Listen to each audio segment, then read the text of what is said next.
সকালে ঐক্যবদ্ধ হয়ে আজকে ভোটের জন্য বিভিন্ন এলাকায় ঘুরিয়ে বেড়াচ্ছি। জনগণ স্বতঃস্ফূর্ত ভাবে আমাদের এলাকায় সাড়া দিচ্ছে। আপনারা দেখছেন আজকে সারা বাংলাদেশে গণজোয়ার সৃষ্টি হয়েছে ধানের শীষের পক্ষে।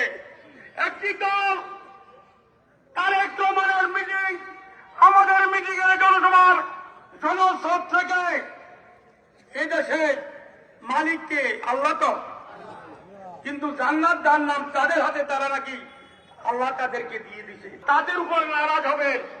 তাই জান্নাত এবং জাহান্নামের মালিক একমাত্র আল্লাহ। কাকে দিবে কাকে দিবে না সেটা আল্লাহ ঠিক করবে। 24 লক্ষ 24,000 পাকাম্বর, তারাও তো স্বাধীনতার ঘোষণা নিয়ে স্বতন্ত্র করার চেষ্টা করছে। আমরা এখন সেদিকে যাব না। আমরা 12 তারিখ নির্বাচনকে নিয়ে স্বতন্ত্র